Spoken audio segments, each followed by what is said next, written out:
Ok, mais c'est moi encore, la femme carnivore, Nathalie. Je suis en train de faire des crotons qui vont être sur un vidéo séparé. Mais pour manger mes crotons, ou des sandwichs, faire des toasts pour mon déjeuner, des tacos, j'ai besoin de pain. Alors, je vais vous montrer comment je fais mon pain. Super simple, super rapide, très versatile. C'est dans mon frigidaire tout le temps. C'est comme un petit plaisir qui te fait sentir un peu normal sur une diète carnivore. Alors, on commence? OK, pour la recette de pain, t'as pas besoin de beaucoup d'ingrédients. Tu as besoin de 6 œufs frais de poule, de la gélatine bovine. Tu peux trouver ça, tu peux en trouver dans les magasins qui vendent en vrac ou dans tous les magasins où ils vendent les farines, là, dans les coins des farines, tu devrais être capable de trouver ça. Très important que ce soit de la gélatine bovine pour que ce soit carnivore. Les protéines de blanc d'œuf, egg white protein. Ça, j'ai trouvé ça dans un... Ils en vendent dans les magasins où ils vendent des suppléments ou dans les magasins, ils vont vendre des produits naturels ou suppléments, des choses comme ça. C'est assez dispendieux, mais ça dure très longtemps. Parce que tu n'utilises jamais vraiment ça en grosse quantité. Là, c'est pas ajouté dans des recettes. Là, alors, ça dure assez longtemps. Fait que je vais utiliser un petit scoop là, qui vient dans le sac, qui est à peu près un quart de tasse, si tu n'as pas de scoop dans la sorte que tu achètes. Puis du baking soda. Je vais prendre un petit peu de baking soda aussi, un petit peu. C'est tout, ça, c'est les ingrédients que j'ai besoin. Comme accessoire, tu vas avoir besoin d'une genre de batteuse. Parce qu'à la main, là, ça serait fatigant. Je vais te montrer pourquoi plus tard. Puis, un bol pour sauver mes jaunes d'œufs, parce que je vais séparer les blancs avec les jaunes, puis les processer séparément. Parce que les blancs, je vais les faire fouetter pour qu'ils deviennent... Il y a un terme en français pour ça, je me souviens pas ce que ça veut dire.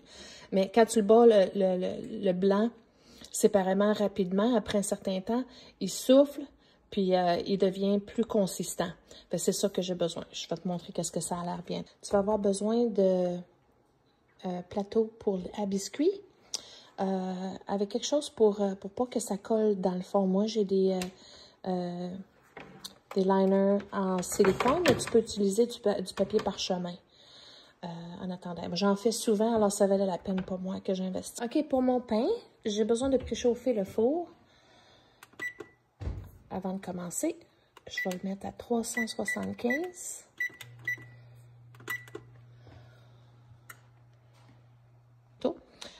Je vais séparer mes jaunes avec les blancs.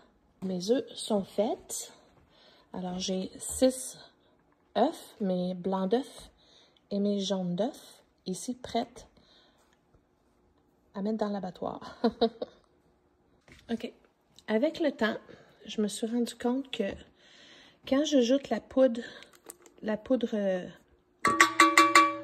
de blanc d'œuf, de protéines, c'est très difficile avec la grosse machine.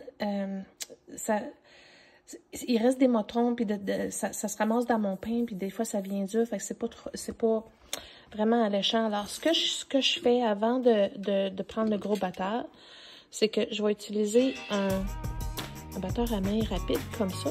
Puis, je vais blender mon blanc d'œuf, comme ça, avant de le mettre dans le gros batteur. Pour éviter d'avoir des motons. OK, donc là, j'ai pré-battu mes jaunes d'œufs. Ça a l'air du lait ou de la crème. Puis, je suis satisfaite. Je vois pas de motons qui collent sur le bord, alors c'est bien à partir. Alors, je vais l'installer dans la batteuse. Puis je vais faire battre peut-être pendant 4-5 minutes. C'est pour ça que c'est bien d'avoir une machine rapide.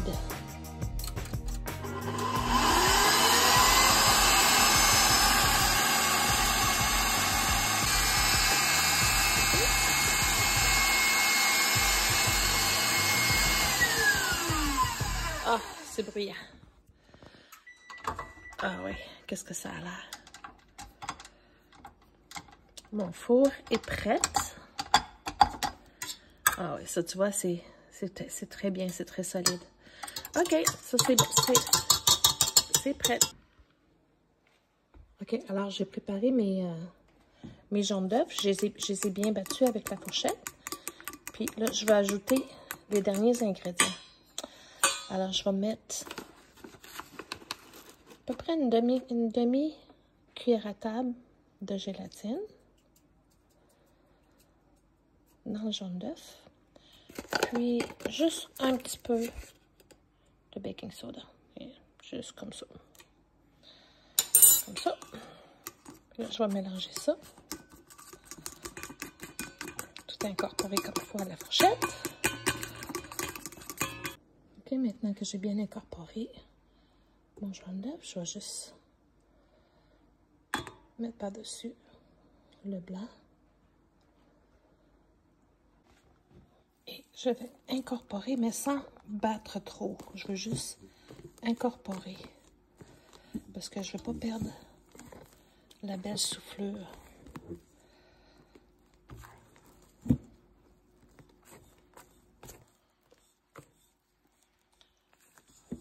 Ça n'a pas besoin d'être complètement intégré parce que c'est quand même bien quand ça fait des traces jaunes, là, des streaks jaunes. OK, fait que là, une fois que je suis satisfaite, là, je prends ça et je vais séparer ce montant-là dans mes deux plats. Essayer de faire des quantités assez égales. Alors, je vais séparer mon montant sur mes deux plateaux. Là, maintenant, ce que je fais, c'est que je vais juste étaler ça. Essayer d'étaler ça assez égal pour faire comme des genres de grosses galettes. Si tu veux, tu peux faire des ronds. Tu peux faire des ronds partout, les aplatir un petit peu. Puis ça fait des tabarouettes de belles bonnes pour des hamburgers. Je fais ça souvent aussi, quand j'ai le temps. Mais je trouve que le pain est versatile. Je peux quand même manger des burgers. OK? Fait que c'est ça que ça a l'air. À peu près, peut-être un demi-pouce d'épais, à peu près. Puis, j'essaie de ne pas trop jouer avec parce que je ne veux pas perdre la fluffiness. Là, j'ai mes deux traits, puis sont prêtes à aller dans le four. OK, préchauffé à 375. Puis ça va prendre juste 15 minutes.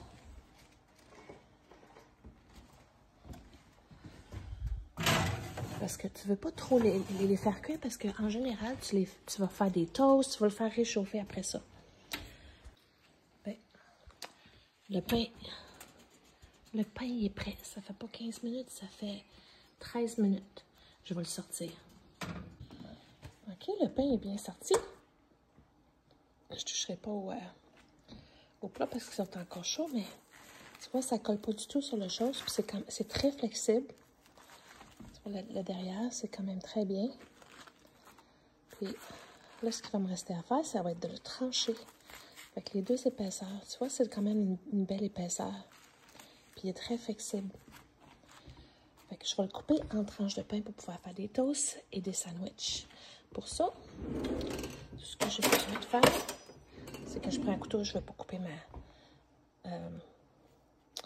mon mat. Fait que tout ce que je fais, c'est que presse dedans. OK, alors j'ai tout coupé mon pain.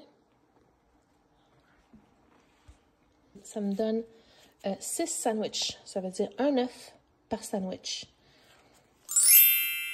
Parce que j'ai eu 6 œufs. Alors, oui.